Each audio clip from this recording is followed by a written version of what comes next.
How to fix sign out Apple ID grayed out in iPhone 11, 12 or 13.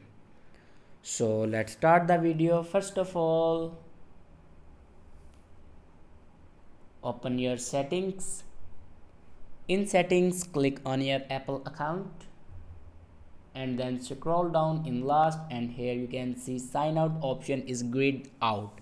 If you want to fix this problem, then go back to your screen and click on screen time.